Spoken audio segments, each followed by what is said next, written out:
Yo, what's up, boys? It's Betta here, bringing you an update on the next new build that I'm currently working on, which of course is a attribute stacker, but not just any attributes, it's intelligence stacking. And the reason why we're stacking intelligence is because we're utilizing the Whispering Ice Staff for the level 1 Ice Storm skill that we gain.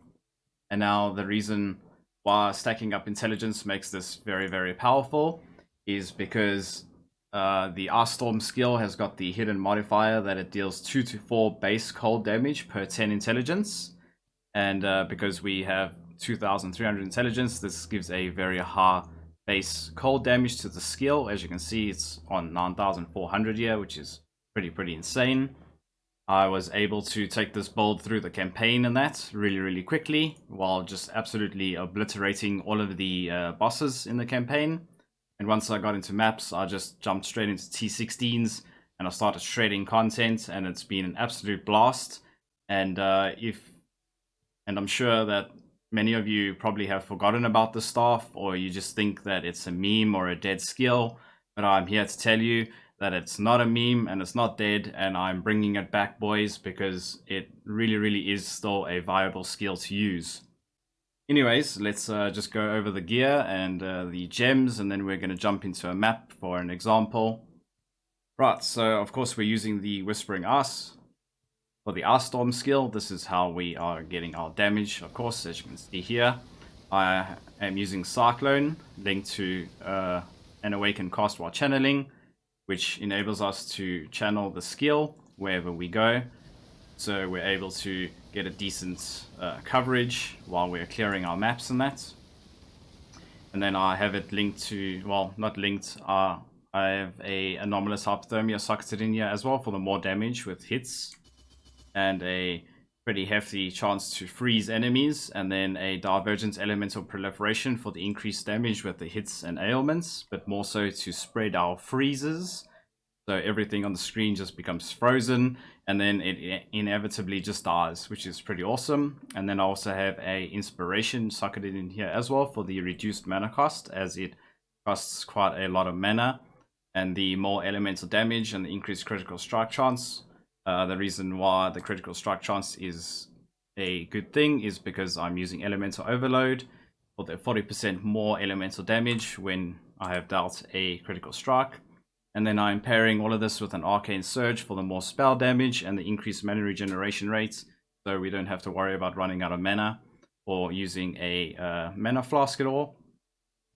And then moving on to the helmet, I've just got some flat intelligence here with a decent chunk of elemental resistances to get our cap up here, and it's got quite a lot of energy shield on the 2 just to bring our energy shield pool up. As you can see, we're currently on 9,600 energy shield, which is just crazy, and it makes us really tanky at the moment. Otherwise, for the body armor is of course a intelligence stacking body armor. I've got the % increased intelligence on it with some resistances and quite a lot of energy shield as well. This chest is obviously really expensive, but I was lucky enough to pick it up for 2.5 exalts only. But I'm sure that that it won't be that expensive as the league progresses on. And moving on to the rings, I've just got % increased intelligence implicits here. Of course, they're corrupted because getting synthesized ones are, I think just for the base, it's 8 exalts, which is absolutely ridiculous. And then I've just got some flat intelligence on them with some flat maximum energy shield, a little bit of resistance as well. Nothing too special. On the belt, I've got a % increased intelligence implicit with flat intelligence, a little bit of resistances as well, and of course a more energy shield. Then moving on to the gloves, I've got the Eater of Worlds implicit here for the 3% increased damage per 100 intelligence. This is for even more damage, of course. And then the 15% chance to unnerve enemies, which gives 10% increased spell damage on those enemies which are unnerved, which is really awesome in boosting our damage up. And then I've just got some cold resistance on here. And once again, flat intelligence, because we're stacking intelligence. We need as much intelligence as possible on gear. And a decent amount of energy shield as well it grants us. And then for the boots, of course, I'm using the Stampede with Thieves Craft allocated for the increased intelligence. This will be swapped out very soon for something more different in that. But what makes these boots really, really powerful is that our movement speed is at 150% of its base value. And now why would we want to use this? And it's because Cyclone is a very, very slow skill, I'm sure you're aware of. And having these boots equipped, as you can see, enables us to move at 50% movement speed the entire time, making us a speedy girl. And then, of course, the increased cooldown recovery rate of travel skills is really, really important here too, as we are using Frostblink to get around. It makes it so we can Frostblink around very, very often. Pretty cool. And then the increased mana regeneration rate while moving is a huge bonus too, paired with the Arcane Surge, of course. And then I've just got a talisman here with increased attributes, well, percent increased attributes implicit. And then some flat intelligence with a bit of energy shield and cold resistance. And of course, all attributes just to help get our, well, just to help get my attributes up for the requirements for the gems.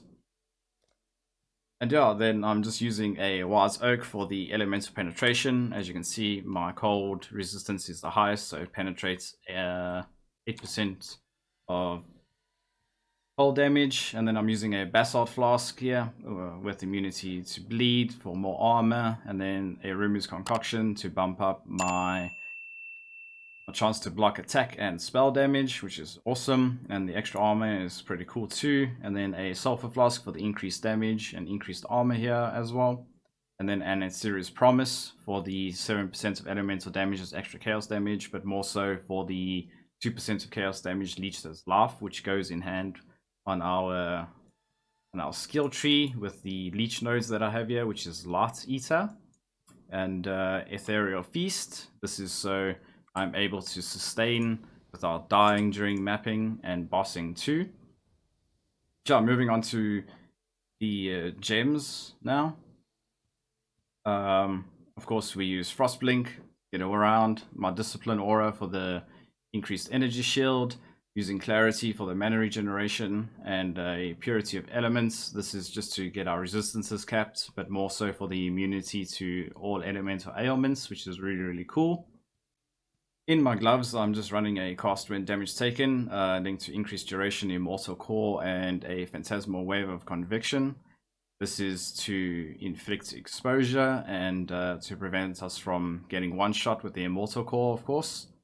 And then in my boots, I'm just running a Vortex linked to Onslaught, Culling Strike, and Bone Chill. This is just for some quality of life while mapping. It is not a must, but it does help out a lot while mapping. Especially the Culling Strike helps get rid of enemies that are on low life. And then in my chest, I have cast when damage taken linked to Hex Touch and Bore Lightning. This is so it can trigger Enfeeble, Frostbite, and Elemental Weakness on enemies, reducing their elemental resistances, allowing us to dish out even more cold damage on them. And of course, the Enfeeble is just to allow us to take less damage, of course.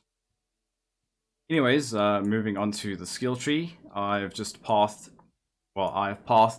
as well as I could to get as much intelligence as possible while using brute force solutions for intelligence and fertile mind for intelligence. And here's another brute force here as well. And then I've just picked up some block nodes as I'm pairing it with the Rumu's Concoction just to give us a bit more block, so we're a little bit more tanky. And then, of course, we are CR, so we're immune to chaos damage, so we can just ignore getting any chaos resistance, which is really, really cool.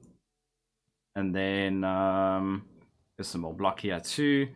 And then I'm using Caster Mastery for the increased spell damage per 16 intelligence. As you can see, there is a pattern here. We are stacking up as much damage as possible via our intelligence, which is really, really awesome.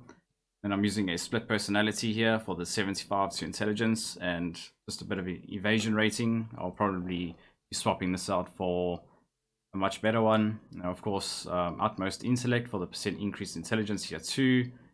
And then I'm using a Megalomaniac, mostly for the cold to the core, for the 1% increased cold damage per 25 intelligence. And then I'm using unspeakable gifts on this too, allowing me to explode enemies for a quarter of their life as chaos damage. This is just some quality of life at the moment, and once I release the full build guide, then of course I will be swapping this out, because getting this will be pretty difficult, and I don't think it's a fairly good idea. Otherwise, I've just got some extra maximum energy shield here, and I'm using a pure talent for the 25 to all attributes once again, so we have enough attributes to use all of our skill gems.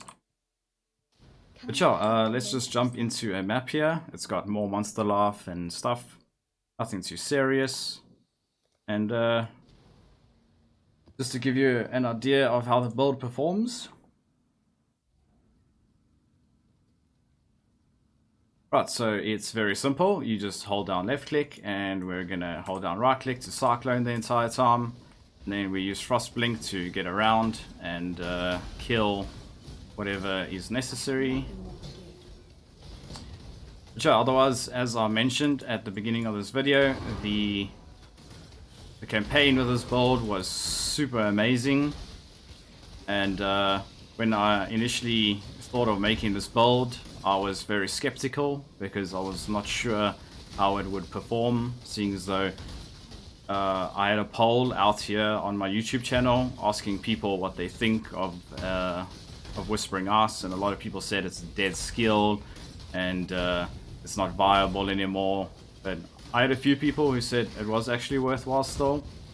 However, I had to just make sure that the skill is still viable, and I'm telling you guys right now that it really is. Even with a low amount of investment, you can easily reach 2000 intelligence on this build and dish out more than enough damage. Okay, we just got an exalted orb. That is really awesome. Anyways, that's pretty cool. And yeah, so I think from Act 3 is when I switched over to using the Whispering Ice Staff, and throughout the campaign I had about 1000 intelligence, and I was able to destroy all of the Act bosses in that, and it was super comfortable. I had a lot of fun leveling it, and then once I got into maps, I jumped straight into T16s, such as this T16 right here, and I just started to shatter and pretty much melt everything. Of course, I didn't have the gem setup that I do now, so it was a little bit clunky and iffy, but as I replaced a few pieces of gear and that, I was able to get enough damage. And yeah, I will be upgrading the gear after I put out this update video now. And once I upgrade the gear and that and get it to a decent point in time where the build is solid and I am ready to create the build guard, then I will start getting to work on this, of course. Otherwise, I highly recommend that when I do release the build guide, that you guys have a look at it and you try out this build, because I think a lot of people are sleeping on this skill. It is really awesome. As you can see, we're able to just clear this map without any struggles. And I mean, I've done some really crazy maps while I've been live streaming here on YouTube, and I've had a lot of people in my chat tell me that the build's really tanky, and they were impressed as well. Just as much as I am amazed by this build, many others are too. And I think it is a solid choice for a build, even considering that most intelligence stackers, they need like mirror-worthy gear and that. However, with using this staff, you definitely do not need mirror-worthy gear at all. And it definitely is a viable skill. Even for league starting, I would highly recommend to use this skill, because it's just that good, thanks to the self-cast changes and that. I also have a single target setup that I run to self-cast. As you can see here, I can self-cast the skill as well, which deals about 5 times the initial amount of damage while channeling, which is pretty solid. But yeah, If you guys enjoyed this update video, then I highly recommend that you hit that like button as it helps me reach more exiles. And I'll also live stream here on YouTube, so come drop by and have a look at how the build's performing. Later on today I will be doing bossing with the build, so if you'd like to see and if you're interested, then you must come drop by the stream and say what's up. Don't be shy, guys. Otherwise, if you are not yet subscribed to my channel, I highly recommend that you do subscribe, because I release build update videos such as this one. And then after the build update videos, I release a full in-depth guide going into full detail on the build. But yeah, thanks for watching, and I'll see you guys either in the live stream or in the build guide.